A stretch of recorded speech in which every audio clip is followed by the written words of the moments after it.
Welcome to Week and Geek, your new comics preview for February 19th. I'm Mike Ortiz. And I'm the Chris Brown. What do you got? Well, I'm going to start off here with, I liked this first issue. This was Disney Kingdom Seekers of the Weird. This is issue number 2.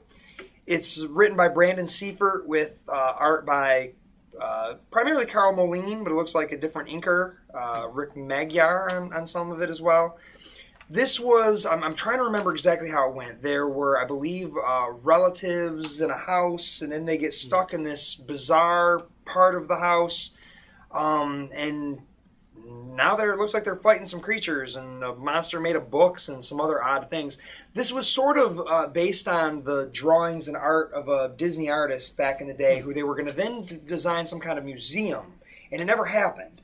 So this is the sort of thing, I guess, Disney's looking at they can do now, owning a comic company. They can start making some original stories out of the designs and things they've had for years. It's a neat idea. I dig it. Pretty cool stuff.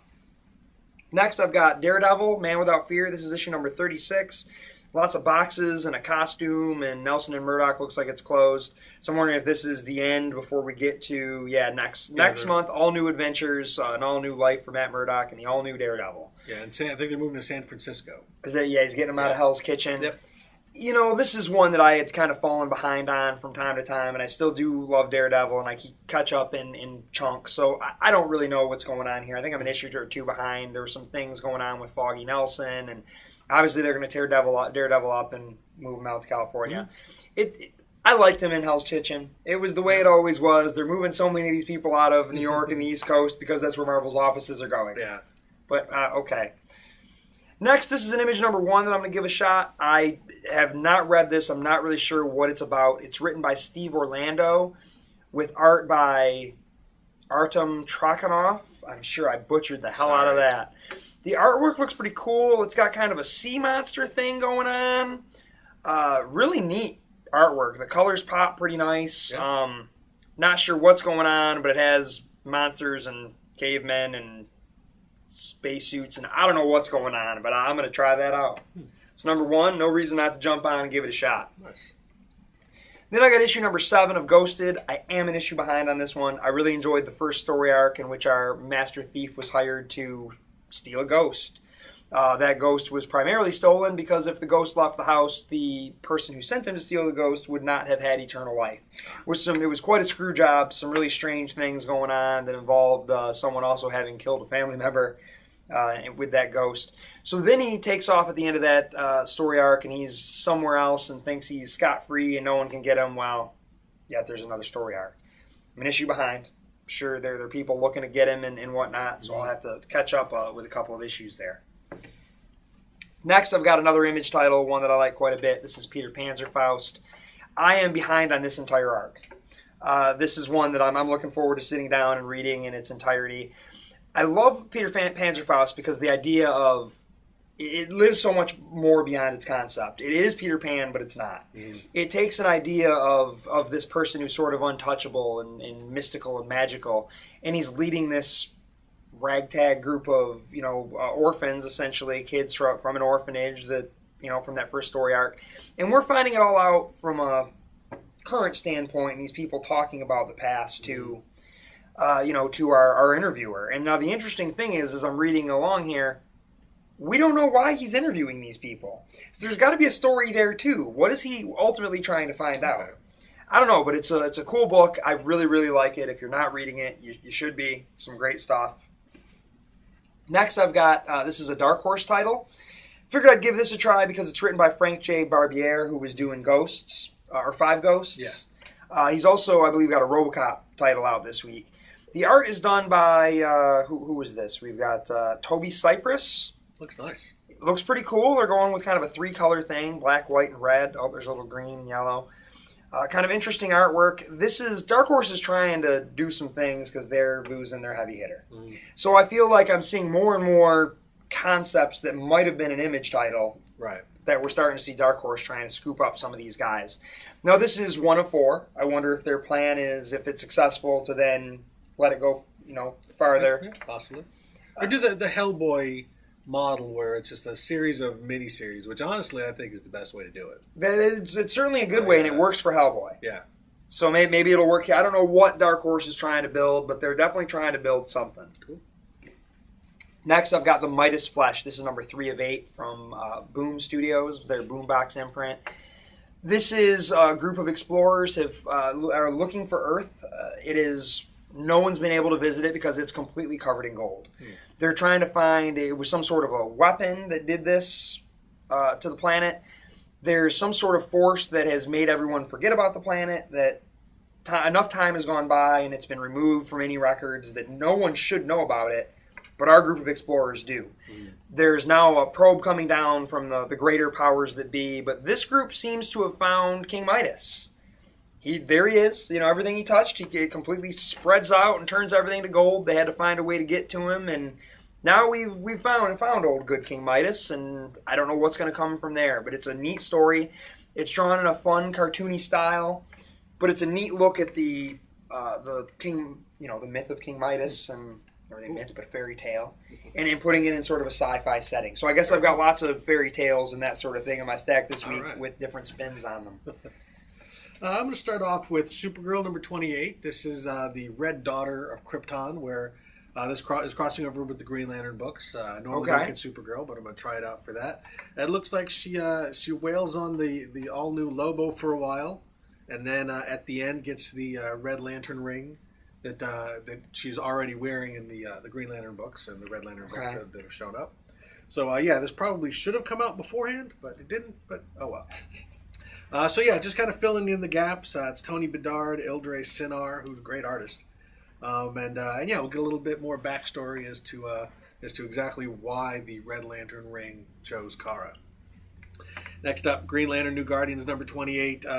As I've said many times before, someone has actually said that this book is the most Star Trek-like book that DC is putting out. There's not really, there may be kind of a storyline kind of running underneath, but it's mostly Kyle and Star Sapphire and some of the Guardians bouncing around from planet to planet, encountering different aliens and different sort of situations. In this one, does Kyle take his shirt off a lot? No. This is more of a next gen. Oh, all right, okay. But yeah, it looks like this is the God Killers Part 1. I don't know what gods are being killed. I believe there was a reference to a goddess named Zal, which actually, at least in the old days, was from Tamaran, where Starfire was from. So maybe this is tying into Tamaran. I can't quite tell. It looks like that could be a Tamaranian woman. So it's basically Kyle Rayner exploring the cosmic side of the DC universe. Kind of an interesting idea because obviously we have not seen a lot of the stuff in the New 52. So as Kyle is teaching the Guardians about the universe, he's also teaching us about what is and is not in continuity. So it's kind of a neat book. And like I said before, it's really just getting back to its science fiction roots. Cool. Next up, Forever Evil, or this is a Forever Evil tie-in. This is Justice League number 28. This is the first appearance of the Metal Men in the New 52. Cool. Basically, they look pretty similar. They've been modernized a little bit, as most of the New 52 characters have. But they're still, it's platinum and gold and mercury and iron and lead. And the same basic guys. Doc Magnus is still kind of in charge of them. The sort of emotional androids. Kind of a neat thing. Looks like Chemo has made his first appearance in the New 52. So yeah, all of this is kind of background for what's happening in Forever Evil. Again, we've got Cyborg running around in here. I'm sure there's a connection between Cyborg and the Metal Men, while everybody else is off doing their own thing in the other Forever Evil books. But if you're a fan of the Metal Men, I'm not. I've liked them, some incarnations, but it's always nice to see them introducing these old things back into the universe. Next up, Avengers World number 3. This is Jonathan Hickman. It looks like they're picking up some threads from that. What was that book that he did? Secret Warriors? Was that the Shield kind of book? Yep. Actually, we've got Stefano Caselli, who was the artist on that book. Doing the artist here, and the Gorgon. Is the villain here, and it looks like we got Shang-Chi as well. That was a great book. So if you were a fan of that book, he's taken some of those elements. That was a book some people suspected maybe got kind of pulled a little quicker than they had originally wanted, because obviously he was doing some big Marvel books at the time, and right. they wanted him on bigger books, higher selling books. So maybe he's gonna. And then they changed everything with Nick Fury anyway. I mean, right. I think that's a book True. that could have kept going, but I think they respected him enough not to give it to someone else. True, and yeah, I think they wanted to. They were moving Nick Fury Jr. into place, and so it looks like maybe he could pick up some of the stuff that he had planned in that and move it into That'd Avengers be great. World. But yeah, it looks like we've got mostly Shang-Chi fighting the Gorgon in this issue with some really nice artwork. Not sure, again, with all the Avengers books, they kind of blend together a little bit. But this one, I think, is the one that's not dealing with the planets colliding. This, I guess, right. Avengers World seems like it should be the bigger one, but who knows? Maybe there's something bigger going on, and there's some sort of dragon with a city on it.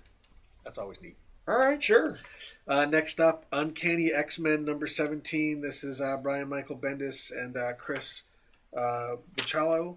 I don't remember where this story leaves off. All of these multiple, interlocking books. I can't remember what's happening in each book. I know in All New X-Men, it's the trial of Jean Grey. Right. But this seems to be the Gold Balls and some of the new characters that have been introduced.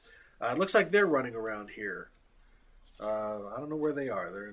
It's a Danger Room thing. I don't know. Nick Fury shows up. But yeah, this is, for all the people who are, kind of complaining that, Marvel's not going to create any new mutant characters because they can't put them in the movies. Well, this book is nothing but new characters right now. So not necessarily characters that will translate to a movie. I don't think a guy that shoots golden balls out of his body is going to really kind of be in the next big hit. But it's fun comics and great artwork. And Bendis has been doing a great job on the X-Men books in general. I forgot to grab one book. You did forget to grab one. You want to go grab one? Well, which one were you thinking of? 66? No, I actually am not getting that. You're not reading that one anymore? No. Oh, all right. Well, you go get what you got to get. I'll do my top pick. Actually, I can. I don't have to. I'll just say what it is.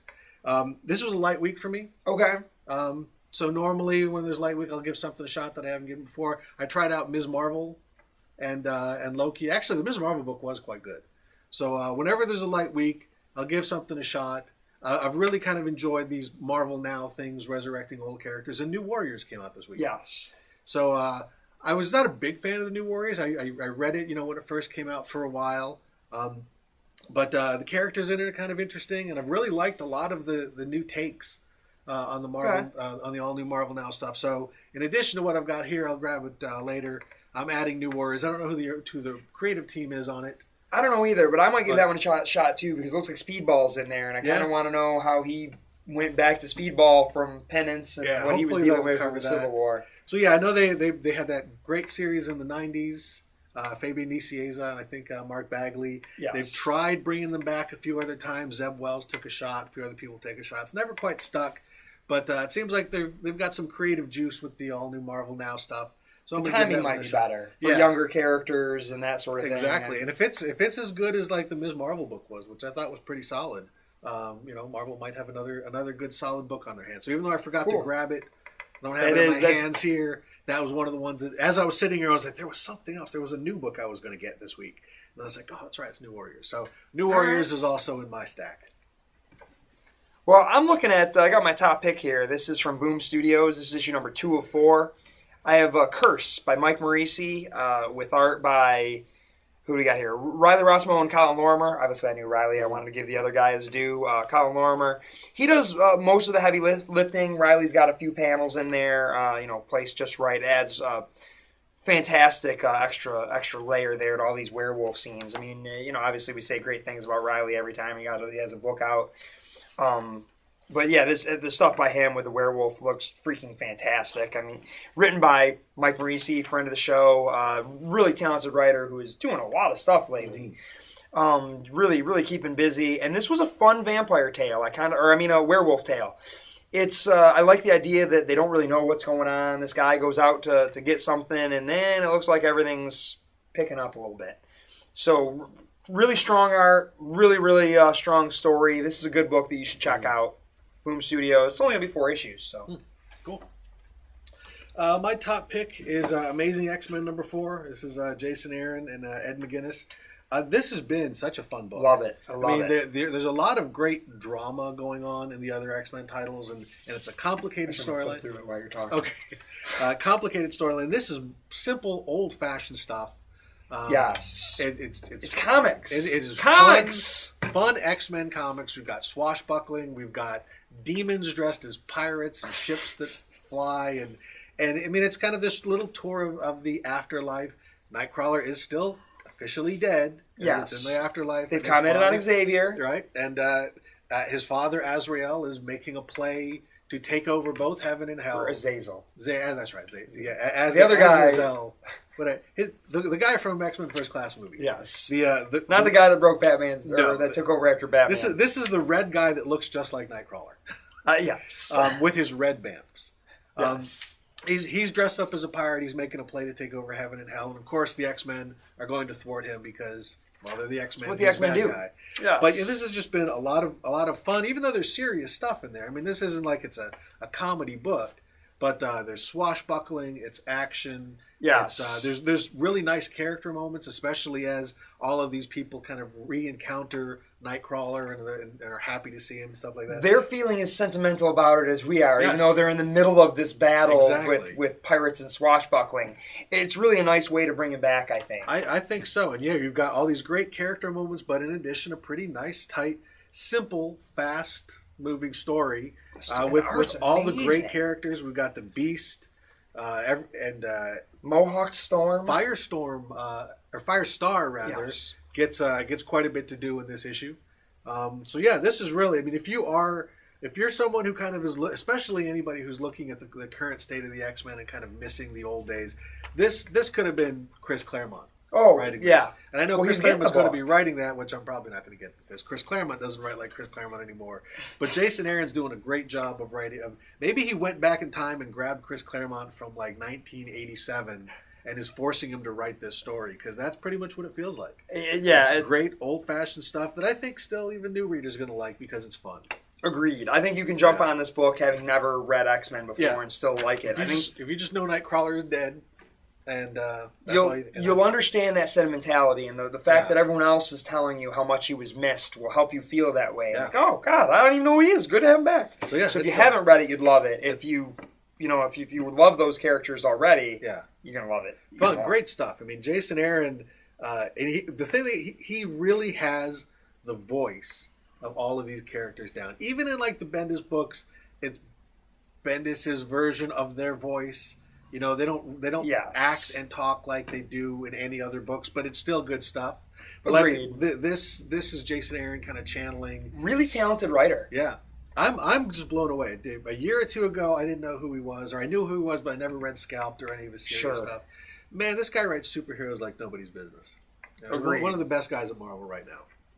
Agreed. With a great artist, too. It doesn't hurt when you throw McGinnis in there. I mean, if you want to do fun comics and you throw him on there, it's going to help. It's hard for you not to just kind of have a smile on your face when you're looking at these big, kind of bulky guys beating each other up. Yes. Agreed. Yeah. And that is your Week in Geek.